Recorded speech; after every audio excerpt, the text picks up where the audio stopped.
It's easy to get caught up into earthly success, stats, accolades. People are going to remember you for how you treated them, how you carried yourself in the lunchroom, in the classroom, in the hallways. That will be your legacy, is your relationships and your character. What's up, people? Welcome to the Dear Young Athlete podcast, where we talk to athletes and coaches about their journeys and what advice they would give to a younger version of themselves. I'm your host, Jacob Thompson. You can call me JT. If you want to hear my story and why I do this podcast, that will be in episode number 1. But enough about me. Today, I have a very special guest. The man today on the podcast, he is a husband, he's a father, he is a former collegiate football player, he's a high school head coach. Above all that, he's a man of God. He's someone I've known for years and looked up to, and he actually coached me in high school, which we'll get into later. But it's definitely an honor to have him here. Without further ado, Aaron Moberg. Mobes, what's happening? How are you? So excited to get to chat with you a little bit here, and I'm pumped about this podcast, your vision, and the impact that I know you have already had, and that you're going to continue to have. So very excited. So, Mobes, you've been a college football player, you're a head coach, but where did it all begin for you? How did you fall in love with playing sports? Yeah, I think I was born with a love for sport.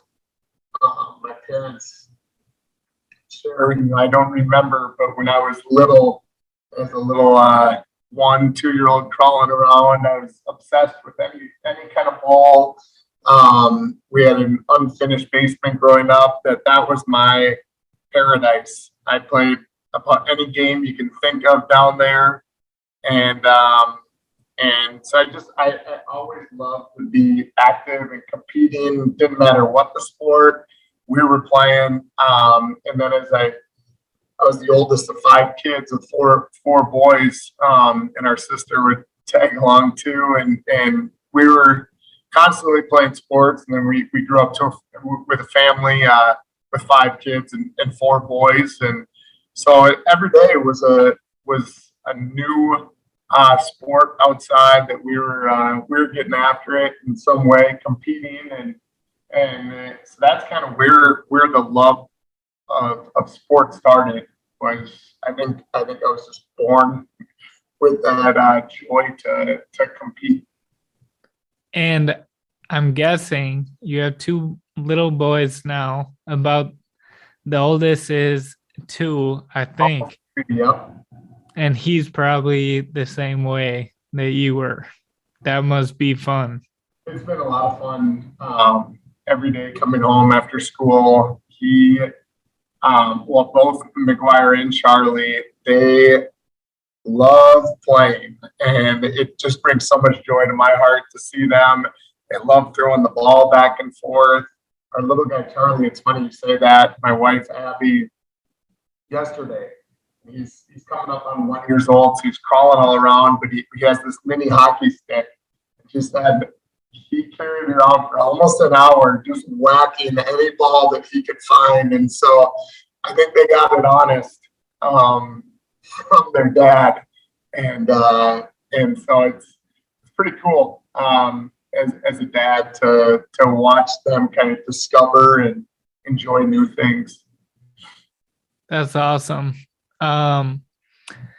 Take us through, you grew up, you're constantly playing backyard, outside, basement.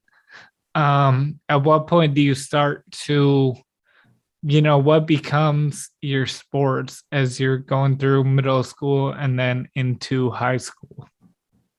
Yeah, growing up, my dad was a college football player. And so I think football was probably my, actually baseball was a big love of mine when I was little, and then I figured out I was very good at it later in life, but I enjoyed it.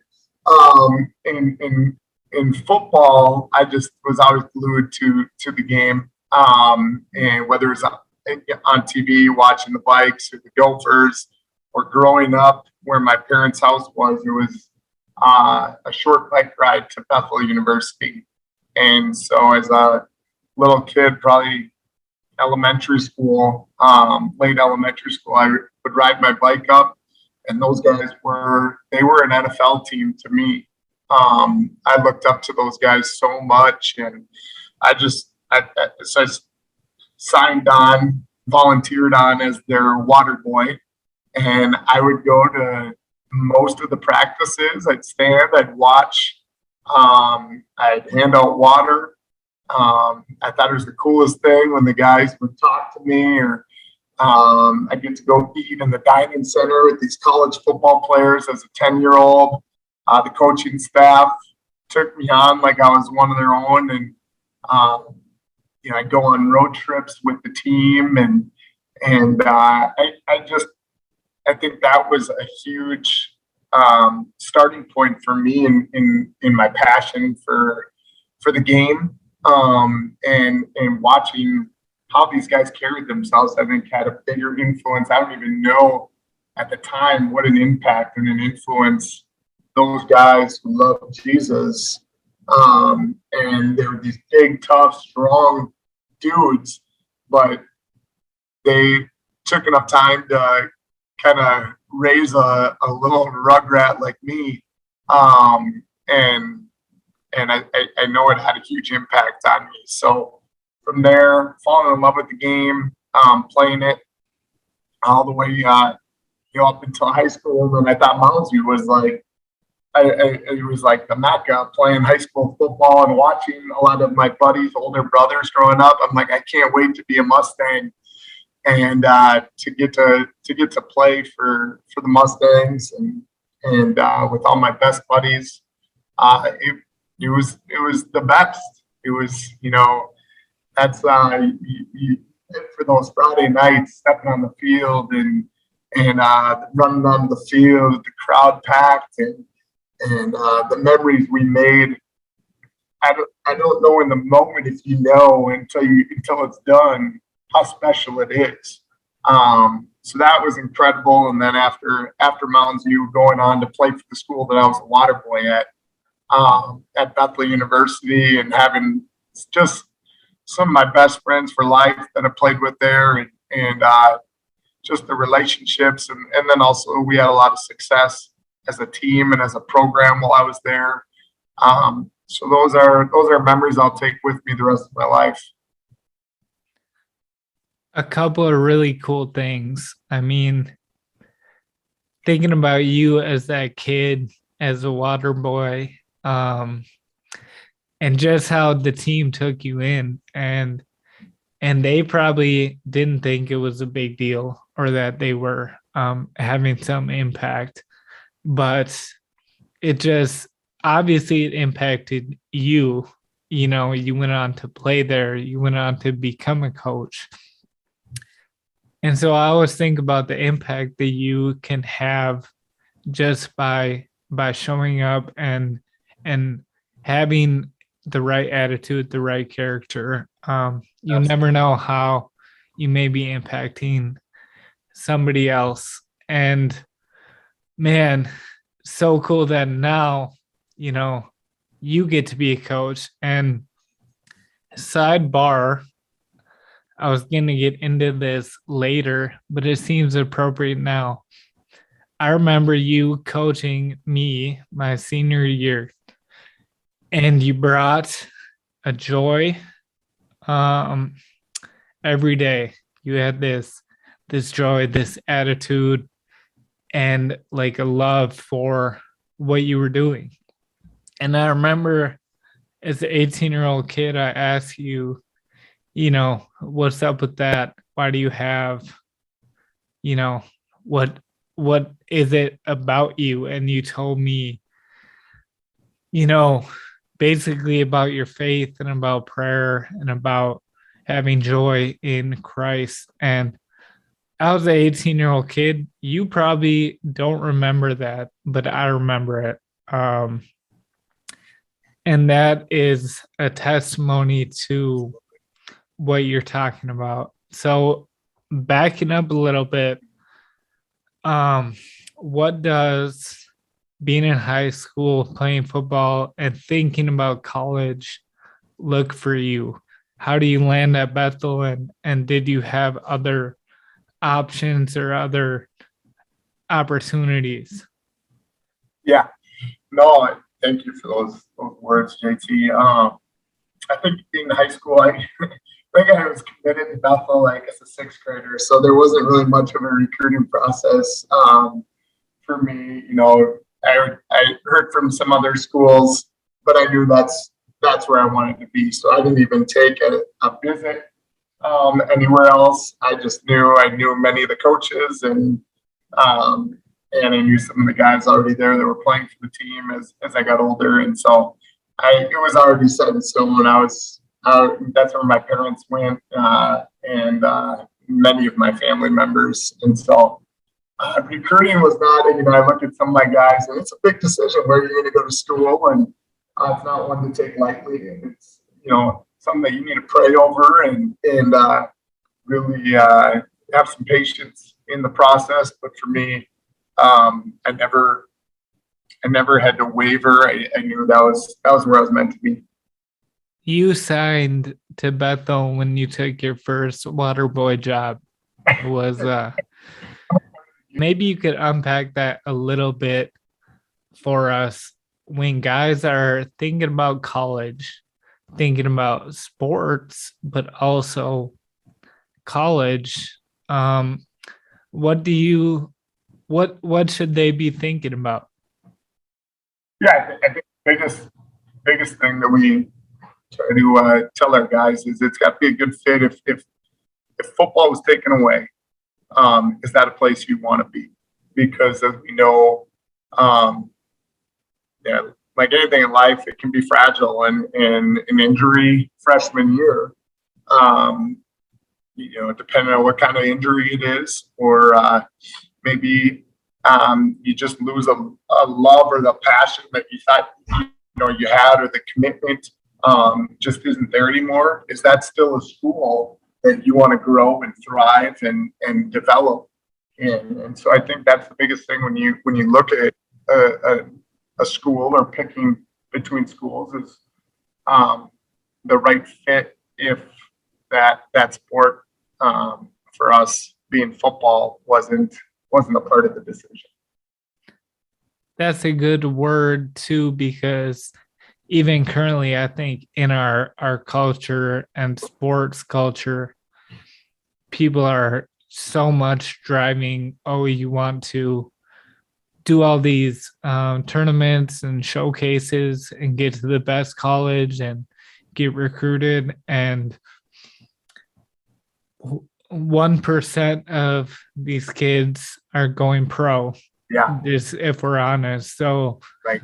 Picking a place that's going to be the best place for you holistically. Absolutely. That's a good word. So fall into the trap,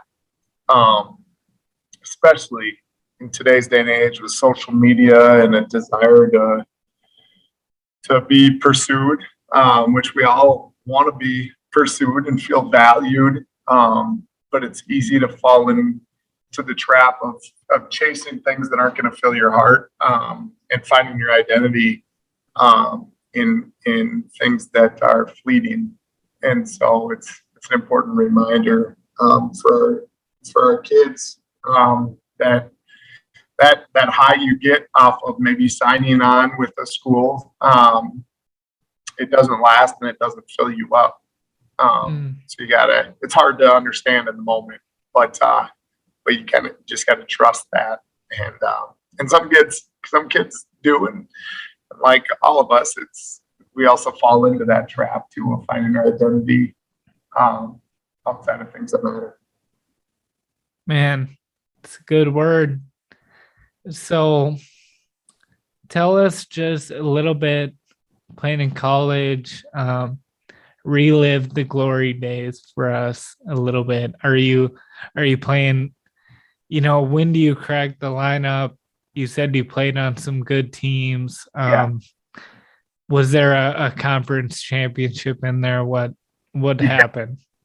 Yeah, I was, again, very fortunate to be a part of some really special teams. I was fortunate freshman year. We were very, very strong. It was us and St. John's many years, and I was fortunate to be on the travel squad as a freshman and get to.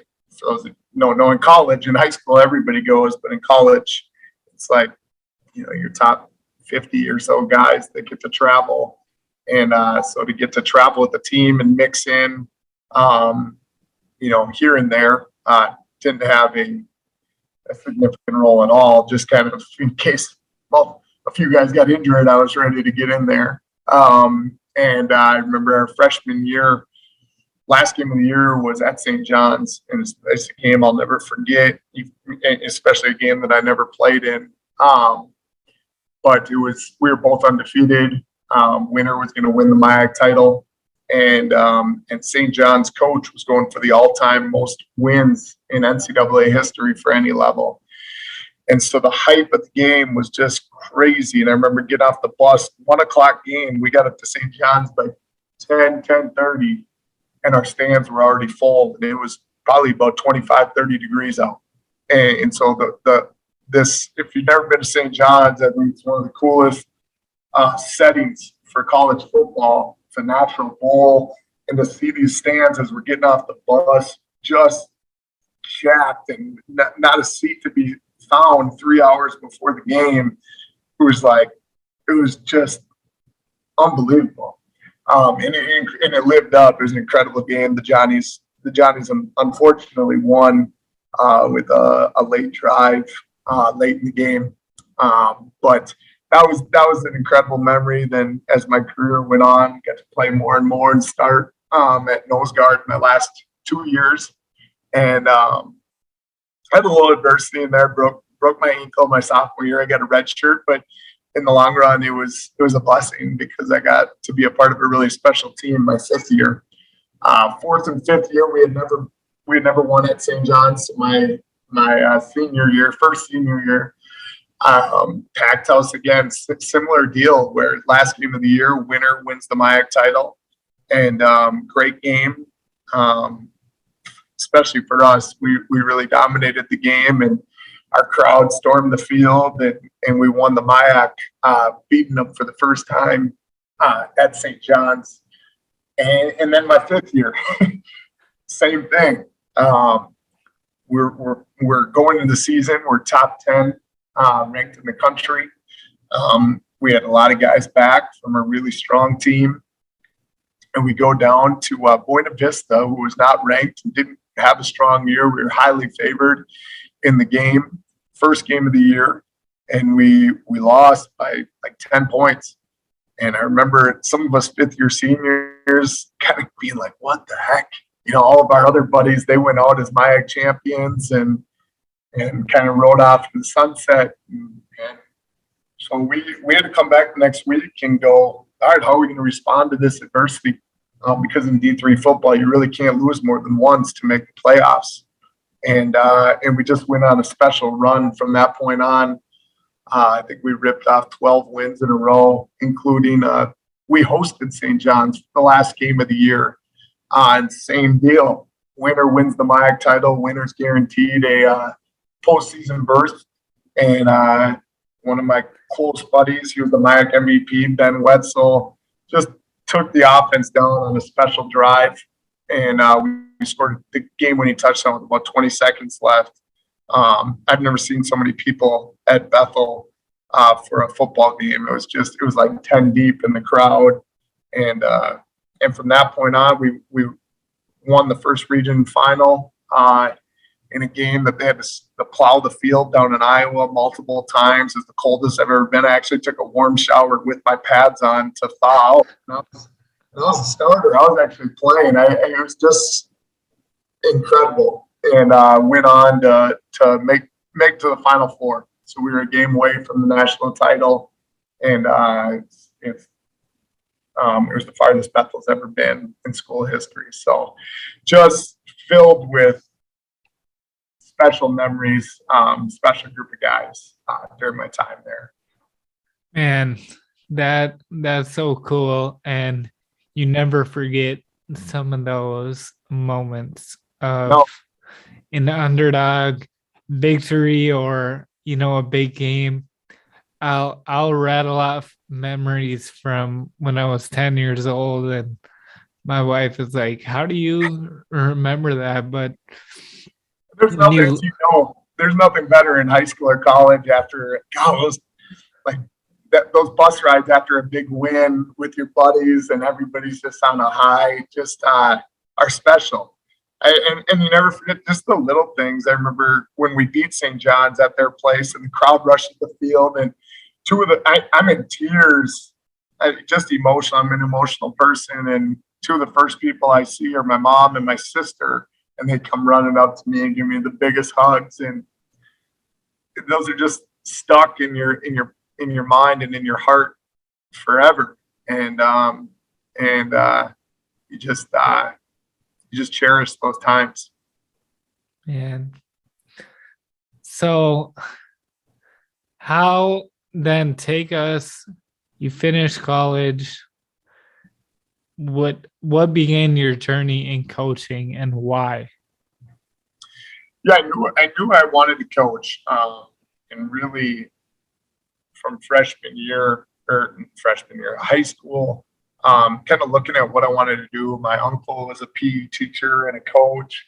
My dad had coached us kids all the way up, and I know, he's one of my heroes, and just the impact he had on me and other coaches that have come along the way. Coach Galvin, who many of us know here at Mounds View, is a guy that I just have so much respect and love for, and so you have all these people along the way. The experience that I shared at Bethel with their coaches and the guys I was around as a water boy, and I just knew I had been impacted so greatly that I knew I one day wanted to be a part of that and hopefully have an influence and an impact with that platform. And so I going into Bethel again, I knew I loved competing, and I knew having been around my uncle and actually followed him a few times as a PE teacher, I'm like, I want to do that for the rest of my life. And then seeing Coach Galvin as a PE teacher here, and just the influence you get to have as a teacher and as a coach. So that was an easy call for me too, that I knew I wanted to get into it. So after Bethel, I knew I wanted to coach football. That was for sure. The other sport I played in high school was hockey, and didn't ever really think that I would coach hockey. But my uncle was a head girls hockey coach, and we were sitting at my grandma's, and my grandma made a comment like, "You should go coach with Uncle David." And he had a spot on his staff, and so I went and coached with him, and just didn't know I could have so much fun. Especially, I never thought I would be coaching girls. And from there, went on to become Mounds View's girls head hockey coach, and had a pretty special run as the head hockey coach here at Mounds View. And for a while, I thought that was what I was going to do, along with being an assistant football coach, until the head football job became an opportunity that I couldn't pass up here at Mounds View. So that kind of is a quick version of after college. So you played nose guard, and you get the job coaching D-backs. So yeah, that makes sense of that. I did a lot of YouTube videos learning how to become a defensive back, because I had never messed around with. I was 260 pounds in college and had no business covering anybody. So it was great for me, though. It got me out of my comfort zone into an area that I had to grow and learn, and gave me a new perspective on the game in terms of X's and O's. And so I was really grateful that Coach Galvin was willing to take a chance on me coaching D-backs, and And I'm sure some of those guys are like, this guy's a lineman trying to teach me how to cover. Come on, you go try it. But it was we had some pretty awesome teams when I was coaching under Coach Calvin, and it was a great experience for me.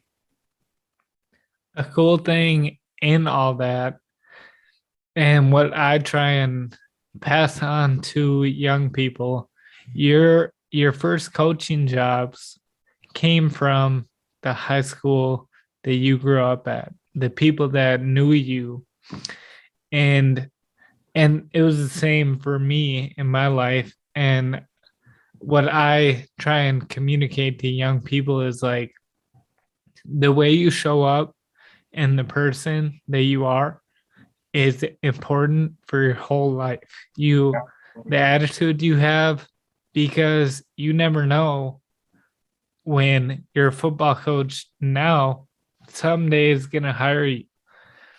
And you shouldn't try to have the right attitude and character selfishly thinking about the future, but it's more about, it's not like you wait to become an adult and then you develop your attitude.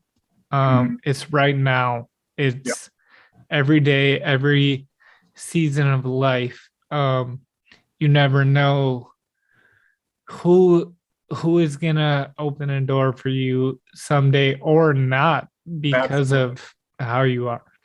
I couldn't agree more.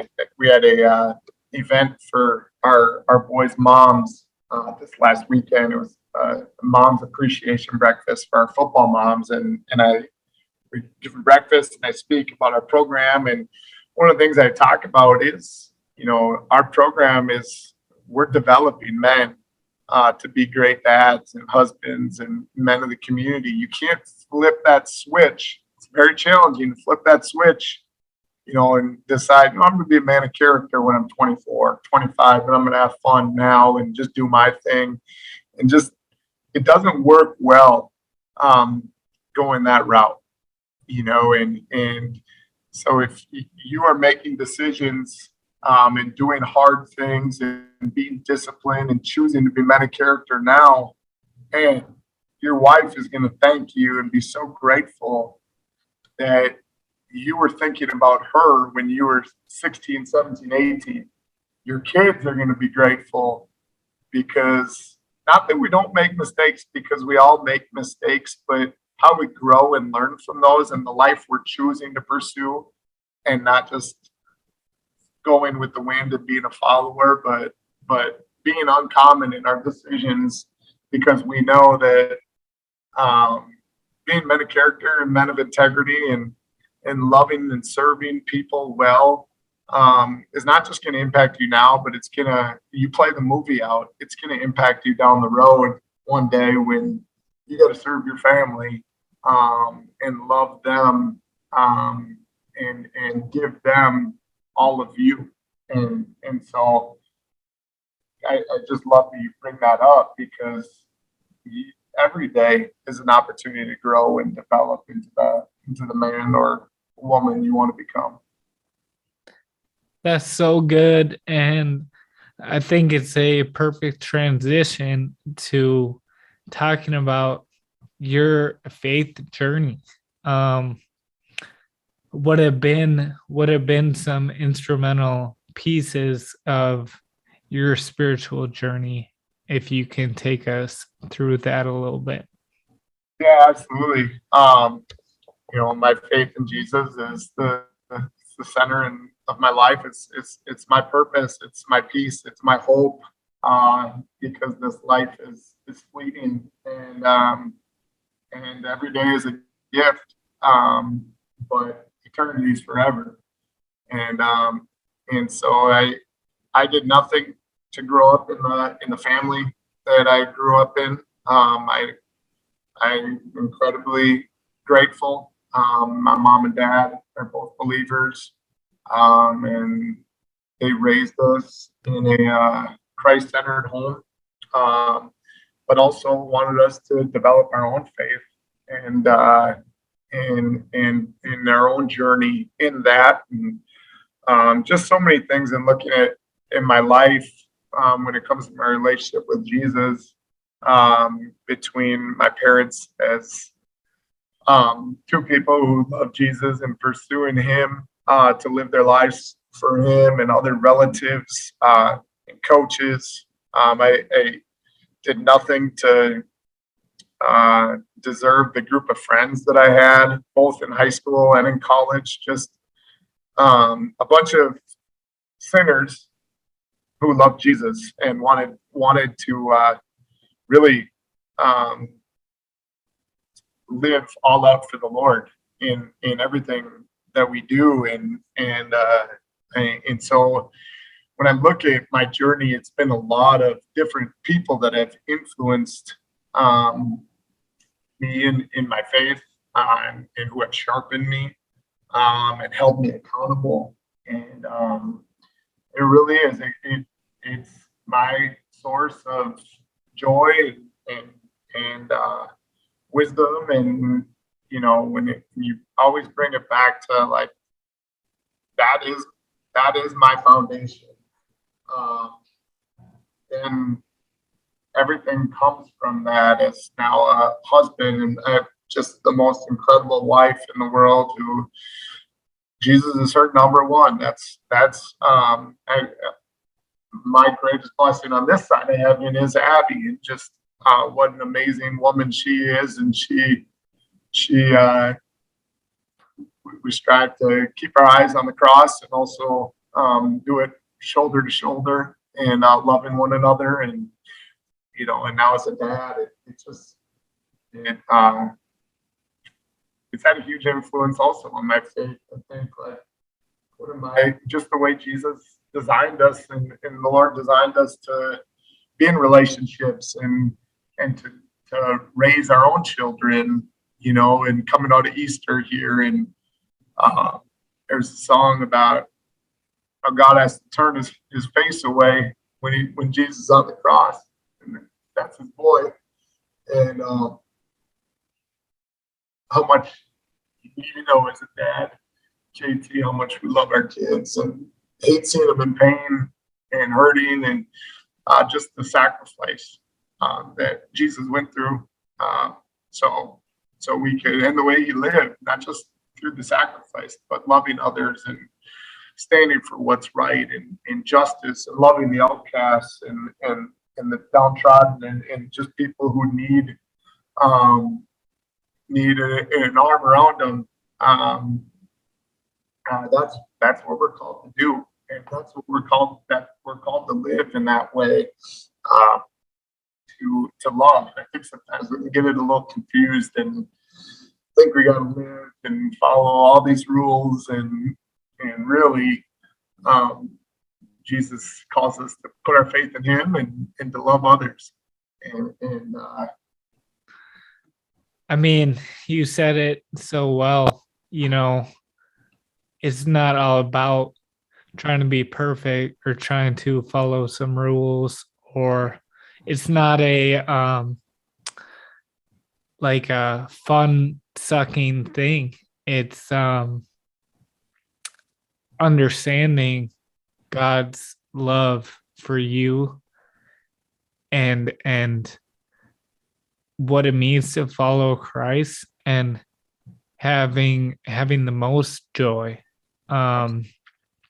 You touched on earlier the temptation to put our identity, our purpose, our value into, whether it be a sport, whether it be a relationship, whether it be success, and how all those things, ultimately fulfill us. And that's the ironic upside down piece of the life lived for Jesus, is you can look at it and think, well, that's not fun. But really, it's you can have joy, you can have fun, you can pursue your sport, you can love your family, you can have a good career, and know that your value and your identity aren't tied to it, and it's more joyful, more freeing. I think you said it so well. And even I think of just when you hold your kid for the first time, and to think, this kid has done nothing for me. They probably already pooped their diaper, but I have a love for them that is unlike anything I've known. And that's only a shadow of the way that God loves us. So, man, that's powerful. So powerful. So, want to ask, there are so many lessons that we learn playing sports, coaching. But if you could pick one thing that has bled over into your life beyond sports, what would be one thing for us? You know what? I think one thing that resonated with me when I was at Bethel is Coach Jay always talked about the more you give, the more you get, and you put your heart into something and go all out in it. The more you give of that, give, the more you're going to receive and return. And sometimes it doesn't. Sometimes it's hard, and sometimes, as an athlete, for example, the more you put into investing into being the best you can be, whether it's in the weight room, working on your speed. And it's hard to do that every day. Everybody wants to be great, but not everybody's willing to do what it takes to be great. And you're going to get so much more in return, just that satisfaction of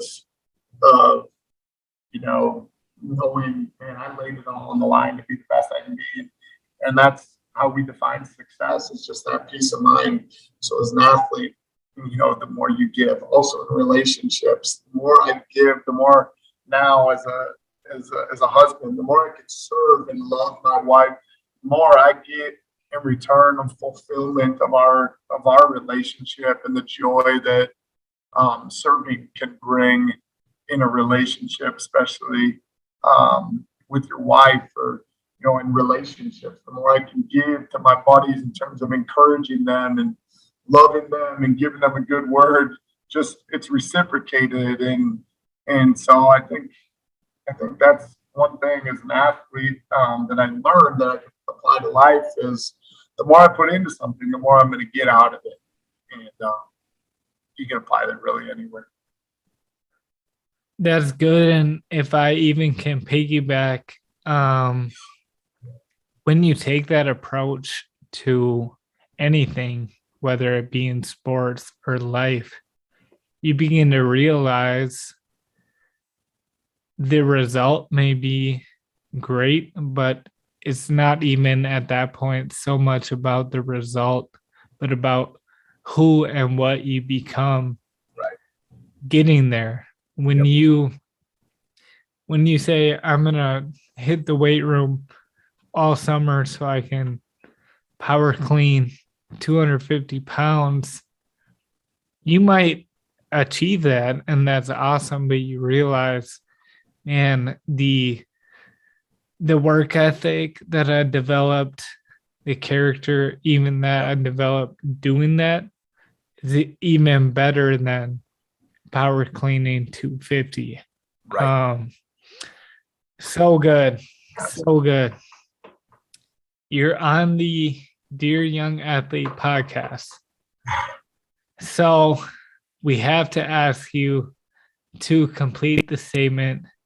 Dear Young Athlete, what do you want to say to your players, to the younger version of you? Go for it.